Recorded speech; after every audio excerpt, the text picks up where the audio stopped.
It's time now for a look at the latest in local news. In the news, John Yonkowski and his attorney Adrian Browning back in court today for a preliminary hearing on his case as he faces several serious charges, has been denied bond not once but twice by two different Superior Court judges. Over the weekend, more charges were filed against him in his case. On Friday, he was charged with manufacturing with intent to distribute and possession of a Schedule II drug and possession of drug-related objects. This added to the original charges of criminal attempt to commit rape, sexual battery, and distribution of a controlled substance. Yonkowski has remained in jail since his arrest back in June of this year. He's yet to be indicted. As a preliminary hearing set for this morning at 9 a.m. in courtroom C. WIFO-FM will be in court this morning at a full report on Tuesday's newscast. After the second bond hearing, WIFO-FM got this exclusive interview with his attorney, Adrian Browning. Here's that interview conducted after the second bond hearing in which Judge Burkow denied bond in the case.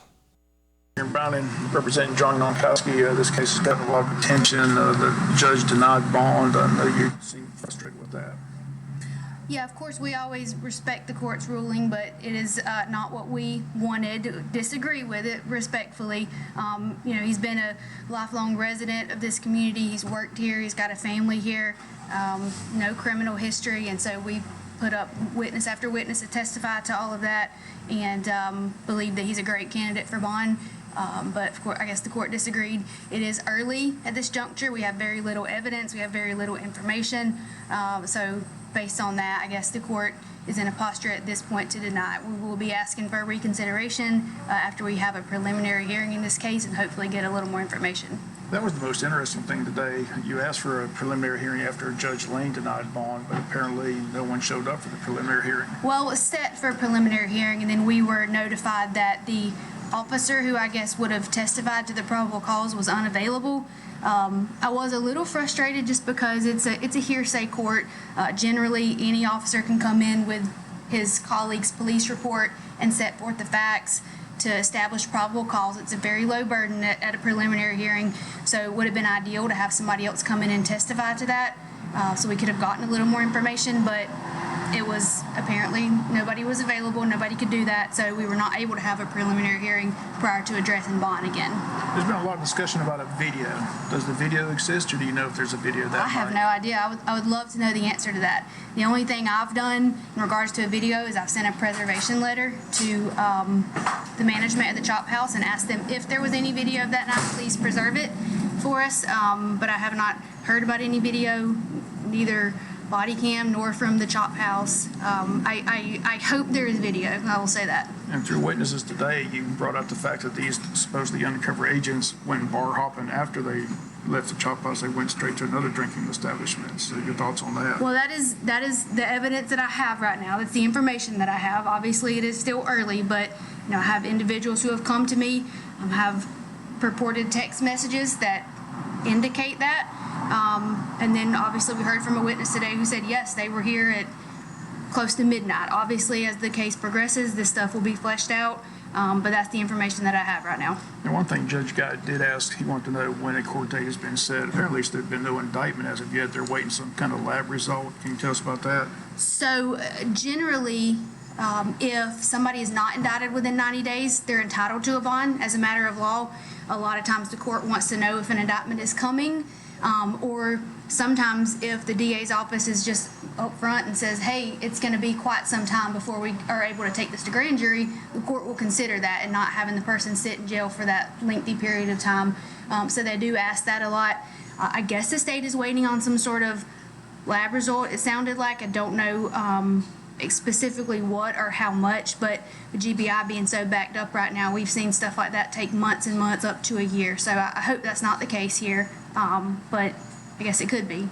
Okay, we'll continue to follow us. So I guess your next step is, again, request for another bond hearing. Is that correct? We will try for the preliminary hearing, hopefully to flesh out a little more information. And then after we have the preliminary hearing, depending on what comes out at that, if there's a material change in circumstances, if we get information that we think will be helpful in terms of bond, we'll certainly be petitioning to have bond reconsidered. One final question I guess I should ask. You are defending him, so obviously you think that these charges are not correct and you think he's innocent. Is that correct? I think once all the evidence comes out, not the evidence on Facebook, not the evidence in the media, but once evidence comes out in a courtroom, then I think that everybody will see he'll be exonerated. I believe that. And I think that the truth will come out in the courtroom where it's supposed to. Okay, appreciate you talking to us. Yeah, thanks. And once again, those comments, John Jankowski's attorney Adrian Browning, who claims her client is innocent of the charges. She'll argue for a bond today in court. Again, the preliminary hearing should give us more details about the case. Again, the full report tomorrow here on the local news will be in court this morning at 9 a.m. as they have that preliminary hearing set in courtroom C. We'll be back with more news after this word from our sponsor, the commercial messages, so please stay tuned. In other news today, a community-wide blood drive set for this afternoon at Calvary Baptist Church Gymnasium located at 415 East Cherry Street. Time today between 1 and 6 p.m. They state walk-ins are welcome. Again, that community-wide blood drive taking place today at Calvary Baptist Church Gymnasium. Newly appointed Jesup Police Chief Chris Hamilton being sworn in today at 9 a.m. at City Hall. Community meet and greet will follow the swearing-in ceremony. Qualifying for city elections in Jesup, Odom, Scriven takes place all this week beginning today. Election date is Tuesday, November the 7th. Those qualifying in Jesup and Odom, elections qualify at the probate office here in Jesup. Those qualified to run in Scriven qualify at Scriven City Hall. In Jesup, former Police Chief Perry Morgan says he'll qualify as a candidate in District 1. Former City Manager Mike Deal says he'll qualify to run in District 5. Jesup Mayor Ralph Hickok's running for re-election. In Jesup and in Odom, Mayor Greg Roser says he's running for another term. In Odom, Scriven's mayor position is not up for re-election, but there are 3 council seats up for re-election in Scriven. They are held currently by Adam Pruitt, Raquel Wright, and Tony Brinkley. In Odom, the 5 council seats currently held by Greg Leggett, Kathy Roser, Ron Sluter, Clay Teston, and Kevin Higgins. Again, all 5 council seats up for election. Again, we'll follow the qualifying all this week and follow elections all the way up until November.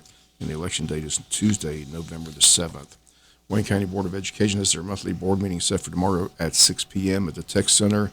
On the agenda under items of business, capital outlay projects, EMA weather safety discussion, Wayne County Board of Education 2024 board meeting dates, also financial report, the millage rate discussion, all that taking place tomorrow, plus an executive session that takes place at 6 p.m. tomorrow at the Tech Center.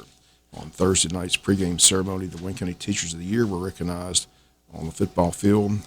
Teachers of the Year this year from James E. Bacon, Virginia Stone, Jesup Elementary, Ashley Pierce, Martha Ralph Smith Elementary, Jessica Chambliss, Odom Elementary, Becky Scott, Scriven Elementary, Lisa Williams, Arthur Waynes Middle School, Janetta Moore, from Martha Bucket Middle School, Aaron Hardwood, and from Wayne County High School, Nicole Wingate. Again, our congratulations to this year's Teachers of the Year here in Wayne County.